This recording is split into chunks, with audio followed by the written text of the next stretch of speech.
नमस्कार YouTube family. हे बघा तीळ टाकणं चालू आहे बघा.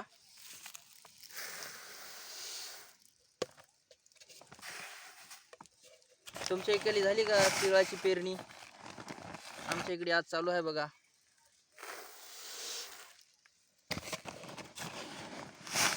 तीळ टाकणं चालू आहे. तिळासोबत खत टाकल्यावर तीळ शिपायला चांगला. आम्ही ट्रॅक्टरनं पेरत नाही, हाताने शिपतो. त्याच्यामुळं जास्त दाट होऊ नये म्हणून आधी खत टाकायलो तिळासोबत. खत टाकून मग तिकडं शिपते वेळेस दाट पडत नाही आणि थोडं हे लागते. समजा आपल्याला किती टाकायचं प्रमाण हे कळते. त्याच्यामुळं आम्ही आमच्या इकडे तिळामध्ये खत टाकून तिकडं वकरलेलं आहे. तुम्हाला दाखवतो बघा. आता लगेच वकरून पाट्या मारलेल्या आहेत. पाटीमध्ये शिपवलं बघा. शिपून पुन्हा आणि एकदा त्याला खालवर करून पाणी दिले की बस चालू होईल कार्यक्रम. बघू द्या तिकडे एक टोपलं सगळं बघा बरं. थोडं दाखवा कॅमेरा.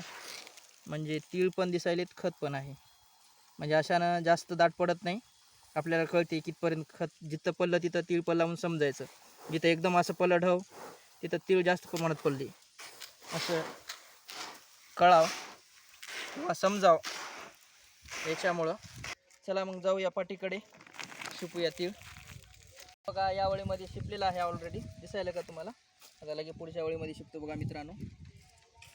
नवीन असाल तर माझ्या चॅनेलला सबस्क्राईब करून घ्या. व्हिडिओला लाईक करा. बघा शिपायला बघा मित्रांनो.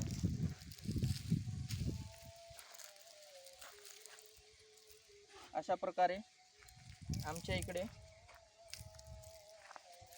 तिळाची पेरणी किंवा लागवड म्हणता.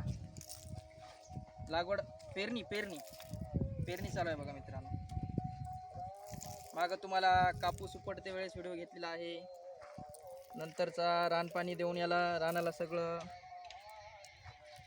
मशारसाठी केलेलं आहे. नरम रान. त्याच्यानंतर वकरलं. आज पाटी मारली. आता तीळ शिपला. याच्यावर आणि एकदा वकरून घ्यायचं खालीवरी करून. मग लगेच पाणी देतं बघा मित्रांनो. मी इकडं तीळ शिपणं चालू आहे. तिकडं बैलानं सगळंच खालीवर करणं पण चालू आहे बघा मित्रांनो. लगेच ते पण काम चालू आहे.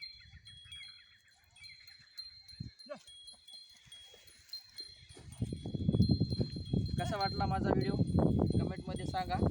नवीन असाल तर चॅनेलला लाईक करा, चॅनेलला सबस्क्राईब करा, लाईक करा. भेटू मग नंतरच्या व्हिडिओ. आणि भरपूर रान टाकायचं आहे तिकडं. लगेच बैल पण मागे यायला वेळ नाही. भेटू नंतरच्या व्हिडिओमध्ये. तोपर्यंत बाय.